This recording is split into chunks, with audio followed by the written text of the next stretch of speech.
We had a lot to talk about today because months ago I was talking about a comedian that I like, Dustin Nickerson. Yes. And I told you guys, I said, hey, he's coming to Tulsa. It would be awesome to open for him. And so I emailed the club so many times. They're just like, I'm a clean comic. He's clean. Let me put me in, coach. Mm-hmm. No response. And then someone in town said, hey, you should just reach out to the comic. And I was just like, I kind of know Dustin Nickerson, but it's going to be so awkward for us if he says no. I mean, it's not going to be awkward for me, but I don't want him to feel awkward anyway. But I put myself out there, gave him reasons why I would be a good fit. And he emailed me back and was like, you win. Let's do it. So I opened for him and another comic that I love, Steven Rogers, who have both been on the pod since. Opened for them at Bricktown, Tulsa. And then as they're walking, we do the show, we'll talk about it in a minute. As they're walking out, Dustin goes, hey, I'm in Oklahoma City next week. Let me talk to the club, have you come out. And I was just like, well, that was nonchalant. And a big deal to me. Yeah. So he messages me and says, yeah, you win. And I was just like, can you guys hear my baby crying? No. Okay, good. And it better stay that way. If I hear that baby crying, I'm out. He's having a hard time going to sleep. Di's home, right? Yeah, Di's home. Anyway, so we did two. So went out to Oklahoma City, opened for him again. We hung out and did those two shows. We've talked since. I thought it would be fun to kind of talk about it on the pod. It's great, man. Great. It's your classic move. It's what when you told me that, oh, you're going to work with him on something else too. That's what it was. You told me about that. Oh, yeah. Yeah, well, I filmed the show and he was like, hey, you want to edit that clip? There was something funny that happened. And so he said, hey, you want to edit that clip for me and shoot it over? And I was like, oh, yeah, sure. Did it today. Yeah. But what were you saying, Chris? I was just saying that's just classic. You have an incredible gift of making friends and connecting with people. And I'm not surprised at all that shoots his shot. That you and Dustin have more contact, connection points, more than even just getting to open for him or whatever. It's just, of course, you're finding other ways of connecting, and I think it's awesome. Well, thank you, my friend. So typically this is the part of the podcast episode where I go, so here we go. So here we go. Oh, here we go. I actually have I thought, so at the Dustin Nickerson show. Yeah. With Steven Rogers? Yeah, Steven Rogers. Steven Rogers and Adam Bush. After the show, all of us that are friends with Adam were hanging out, and we wanted our picture taken. And Steven Rogers happened to be there. And we asked him to take our photo. Yeah. And then we were like, well, why don't you get in here too? Yeah, right. We need Steven Rogers in the photo too. Yeah. So that's kind of funny. So it was a good show. What were you saying, Chris? Oh, do you feel like Steven Rogers was offended by that or something? Or no, I think he's very kind. He seemed a little. He was actually like, are these all your friends that came? And I was just like, or he was kind of like, who are all these people? Just your friends and stuff? And I was like, yeah, they're just like, yeah, they're just. You should have just been, no, just fans. I don't know. Just big fans. Just wanted more of me. So it was my first time to perform at the new Bricktown Tulsa Club, which is a really nice club. It's brand new, and I think it seats just under 300 or so, and we probably had about between 2 and 250. So it was very full, which was great. A lot of our friends were there. A lot of people that had seen me before. And so I thought, which I was really excited about, because we brought a good turnout too that wouldn't have known Dustin otherwise, or might not have. But a couple of things that I learned from that show specifically, it was a 4:00 show, because Dustin reached out to the club and was just like, I'm coming through. Could I do a show then? And they're like, we already have the guy who plays Todd Packer from The Office that night. And he was like, how about I do a 4:00 show? And, you know, a lot of my fans are parents, so they love it. And which was great. It was funny to kind of like do that and then still have part of the day left. Because a lot of times, like, I'm not getting home till like 1. So, I should say the night before, because I wanted to run my set one more time before I did that set. The night before, I went up. I asked them if I could do a set at the Looney Bin, and I went up and did it, and it didn't go well at all. It specifically didn't go well because I moved some stuff around because I thought that would work better, but also there were a lot of people there who had gotten free tickets. And anytime the room is full of people, it's okay if some people get free tickets. Like that's pretty cool. But if a lot of people, they're not there to see comedy. They're just there to drink. And it kind of just turns into just like this. Okay, I can't really judge anything based off of this audience. So I was glad I did it though, because some of the choices I made, I was just like, that's not going to work. And so I kind of went back to my normal set before Dustin, but it went great. The set was great. The people were like, the host spot is really difficult because you're warming people up, and everybody just seemed like they were ready to laugh from the beginning. Yeah. And I felt like I set those guys up, and people responded really well to them. How did you guys feel about just like the show, just going to it? Yeah, I thought it was a really nice venue. It was nice. You know, I don't know. It's funny. I don't know what I feel about the whole club, the comedy club, just vibe or scene. Yeah. It's just kind of awkward. Everything is just the way they. For you? Yeah, I mean, even just like the way, not the comedians, but just like the way they do like the drinks and the food, and it's just, I don't know. I felt like I was constantly being interrupted and, what's the word I'm looking? Distracted just by like the wait staff and all that stuff, and it's not their fault. They're just trying to conduct business, but and just feel like, is there not a better way to handle all of this than like having someone right in front of you being like, "Are you done?" Like to the person over here, like, "Get me away." It's like, I don't know. It just feels like I'm here to like. Maybe I'm just used to church services, so I'm used to like. Oh yeah. Having like a focused attention and not having people like walk around and whispering to each other and stuff. I know I missed several jokes just because of that. And, you know, I'm not upset. I'm just saying that whole scene just feels kind of awkward to me. Well, that's my first comedy club show ever. And so going, we have to buy a drink or two items. You have to buy your ticket first. Well, you buy the ticket, and then that's just to get you in to get their snacks. I was going for the food, so I had to endure the comedy club just to get their nachos. Yeah, so that was different. Just the getting oriented to the way they do things is. I mean, I'm sure it's like going to a climbing gym and you don't climb. You're just like, how does this work? Or the fitness gym, how does this work? So there's just a lot of orientation for me. And even the way they assign you tables. Yeah. And everything was just like this new system. But I thought it was great. I never got bothered. Chris, you were like sitting right in the center. I was off to the side. So, and I had ordered nachos, and they came out right as Adam was coming up. So, so to eat chips during people talking, it's just, I always get mad when people do that. Like, well, you also people are eating popcorn. You hate it when people are eating around you. Yeah.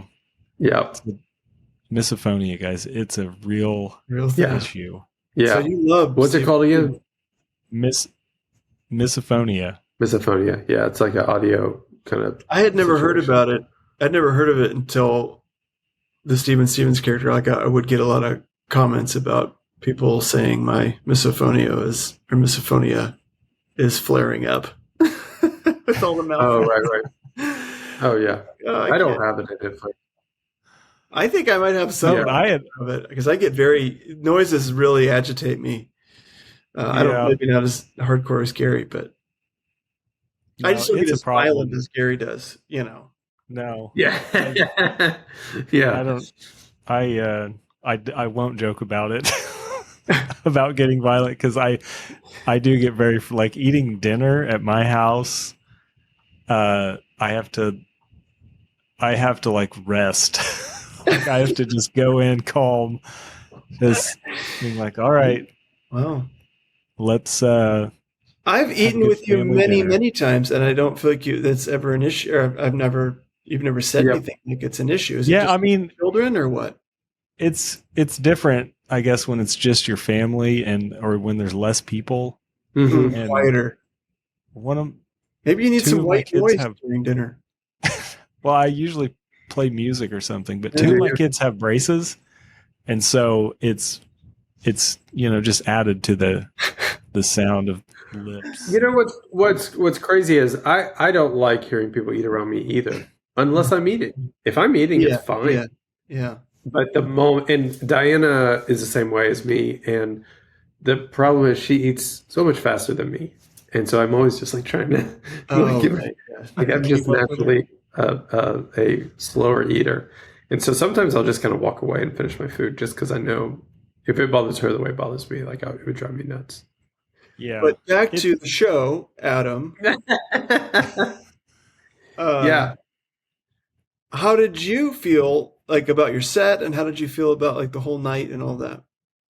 I felt like the night was great. I felt like all three of us had great sets.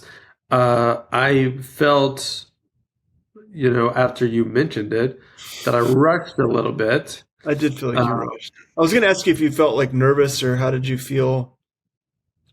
Uh, you know, yeah, like I did. comparing it to other shows. I know this is one that you've been looking forward to for a really long time, and I Yeah. was just curious how you felt beforehand or any of that.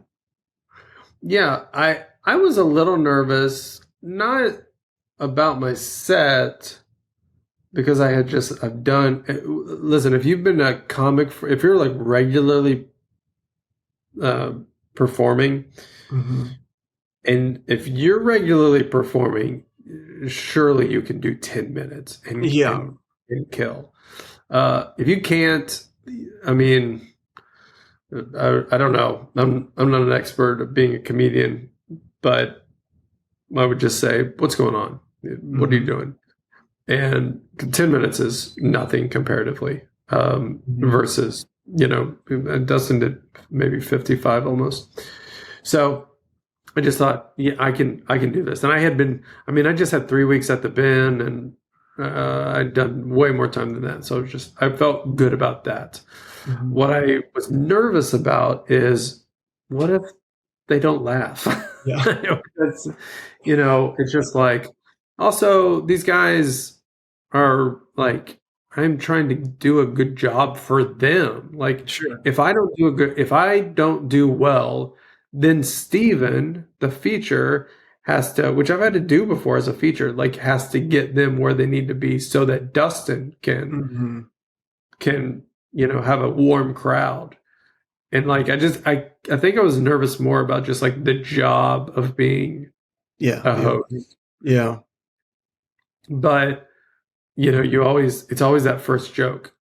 I said my first joke. And thankfully one thing about being a host that's nice is it's perfectly normal to say Tulsa, Oklahoma, who's excited? And that I had it's a pretty obvious joke, but our show was at 4:00. Who's Yeah. ready to party at 4:00 in the afternoon on a Yeah. Saturday? It's just, that's, and when they laughed, I was like, okay, this is gonna Yeah. be great. The first laugh. Once you get that first laugh, it's always a relief. And it's amazing how you can like, even if you get the laugh, like the density of the laugh if it's just like more of a chuckle or feels like a courtesy laugh, oh man, Mhm. that's why a lot of times for a new crowd, I will open up with I've been cancer free for 38 years because Yeah. it's just it brings some excitement into the room. Elicits a It's response. hard to hate a guy who's a cancer survivor. Yeah, totally. Yeah. Yeah, that Yeah. cancer survivor dude sucked. The guy survived cancer. Yeah. So I felt good about it. In my rushing, I felt like I'm doing that because I'm afraid of the silence. And I hate that because I'm not afraid of the silence. Yeah. I like the silence because it helps build Yeah. anticipation. Yeah. Yeah. I like it when it feels like, I mean, I feel like this with Jim Gaffigan. Um, I feel like he just goes too fast for my personal taste. I just feel like I'm Very like, fast. I can't keep up with all of this. Like, just, Yeah. I feel like he's kind of talking at me sometimes instead of just like, let's just have a conversation, even though I'm not saying anything, but give my brain time to catch up with your concepts and all this. It did one big learning. And I've experienced this before, but one big learning was it is a business. Mm. And Chris and you and I have the luxury of performing at a lot of churches, Mm-hmm. which it's different. I mean, it's a business too, but not for us. I mean, we're just there to make sure people enjoy themselves and like the pastor's happy and that sort of thing. Yeah. There's no like, there's not a lot of return on investment because it's typically like, these are our volunteers, make them laugh. Yeah. Or this is a fun night for people, make them laugh. But at Bricktown, they're one of seven or nine clubs, something like that. And I mean, we did the show. They start selling merch, and then the GM is just like, "All right, we got another show. We got to go." And like the three of us were talking. He was like, "Adam, we gotta go out because the next guy, Todd Packer's coming." Mm-hmm. And I was just like, "Oh man, I forgot." And then gives us our money, and then rushed out the door. Did he just hand you an envelope with cash in it? That's He did, said yeah. Adam on it. Yeah, that's exactly. Yeah, probably for the other guys, they had a check, but mine was so little, it's just cash. Yeah, Yeah, I mean, he didn't even ask me envelope for a. tip money. Yeah, he didn't even ask me for a W-9 or whatever, or maybe they have it on file. I don't know. But so Oklahoma City show, it was different though. One, I performed in Oklahoma City before, so those guys were like, "Hey, what's up?" Like they remembered me, which was nice. And then we had more time. We were at 5:00 instead of 4:00. We didn't have a show after us, so during Dustin's set, Steven and I talked for a long time about comedy, and I just asked him for advice. Just said, "Give me," I was just kind of general about it, like. Mm-hmm. Oh, hold on. The phone's going off. 1 second. Oh gosh. Amber alert. Silence those phones. This is a great reminder to silence those phones, guys. Yeah, That's awesome. It was a reminder to call the call this. comedy clubs are professional. It was a reminder to call the sitter. Yep. Um, Very important. yeah, and so they just I filmed this. I filmed the show, and then afterwards, Dustin was like, "Can I have a copy of it?" I was like, "Sure." So we just sat in the green room, and I dumped the footage on his laptop, and while we were doing that, it took about an hour or so. We got to talk about comedy, and I asked him all the same questions, like, what are some of your biggest mistakes you made? What kind of general advice do you give to comics? What kind of advice would you give to yourself? Things like that. And it was awesome. It was great. One of the things that really stood out, there were two things that stood out. One was Steven talked about just like being more like trying to be as personable. Actually, I think they both talked about this. Trying to be as personable as you can and getting to a point where you are talking about things that you care about versus like, is an airplane food crappy? Mm-hmm. And he was saying it takes you about 7 years to get to that place where you're like, I'm talking about stuff I care about. Mm. And the audience, even if they don't find me funny or it funny, they will say, that guy really cares about that. Like with Dustin, I think he would say, that guy's a family man. He loves his family. Mhm. He especially loves his wife. I think his kids drive him crazy sometimes, but and then another piece of advice they gave was just putting. I'm trying to think about how to phrase this. If it's a little inside baseball, but for comics will get this. But like he said, I put out a lot of content online and sent a lot of content, like videos of me to bookers Mm. that wasn't good. It would be like sometimes I sent them stuff from an open mic, Mm. and I would get so pushy that, and he talked about this on our podcast, but that they would email me back and be like, "We've seen it, we're not interested." Or Mm. one person told him like, "I have 400 comics that are better than you," Yeah, yeah, yeah. and so that I thought that was because that was really really helpful, and so I've been thinking about that a lot. I mean, I'm not sending anybody open mics. I think I probably heard that pretty early on. Mm. And kind of the nature of the work that we've done, Chris, we've been able to perform in front of audiences Yeah. way before we were doing comedy like this. Totally. But the pushiness thing, oh, I totally. He said, Adam, name a booker, and so I named the booker at Zany's in Nashville, and he was just like, she is getting hundreds of emails a week from people just like you who are saying, I'd love to get some time. If she doesn't know your name, she's not even going to respond. Mhm. If she does know your name, she doesn't have a lot of spots. Mm. So what was good his luck. advice to you? Saying don't be pushy or be pushy. No, I was saying don't, especially at the beginning, don't be so pushy that they're just going to be like, stop bothering me. You're never performing here. Yeah, yeah, yeah, yeah. Yeah. And so that just kind of reminded me to, be grateful for the spots I'm getting, like in Yeah, my home absolutely. club, put on my own shows, perform where I'm invited, continue to grow my audience from there. Yeah, there's a sports analogy that I know this is going to really resonate with you, Adam. Oh, I'm teeing up. Yeah, it's take what the defense gives you. I don't even know what that means. Isn't that hit? No, but it's just the idea is just like where are the open doors? What Yeah, is that's the good. defense allowing? Oh, it's so good. Yeah. So it's like, yeah, we like you said, we've had the opportunity to like be around rooms and have access to rooms. We don't need a club. We can just put a Facebook message out and do a comedy show in a little off room at our church, or where most people probably don't have access to something like that. So just knowing Right. What we have at our disposal and not getting locked up thinking, oh, I have to have this booker to see me or whatever. Just like, yeah, get good. Like Steve Martin says, don't worry about exposure. Just get good. That's good. All right. Well, it seems short and sweet, but I think. Oh, was I on mute? Sorry. No, I could hear you. I can hear you. Oh, okay. It seems short and sweet, but I think that's the end of our episode. That's really all I have to say about the shows. They were awesome. We're gonna wrap it up. Excited for you, and Thanks, pal. I thought you did great.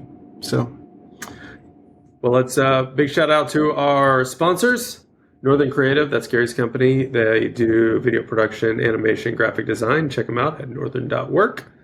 And of course, Looney Bin Comedy Club in Tulsa. Check out all of their headliners at looneybincomedy.com. Click on the Tulsa tab. Make sure that you come to our show September 24th. Christopher Munch will be headlining, performing some of his characters. You can get the tickets at looneybincomedy.com. raising the roof. All right. Thanks for listening, everybody. Pastor Bobby, close us out. Oh, thank you. I was hoping you'd say that because I felt like I had a word in season. I was just waiting for an open door. And you have afforded me that opportunity. What I'd like to say is a heartfelt thank you and gratitude for those listening, those in attendance, and listen to me. It doesn't matter how hard it gets. Come on in. Come down and see us. Come on in and enjoy the prayer conditioning. Amen. Relief from the heat. Amen. So we'll see you soon.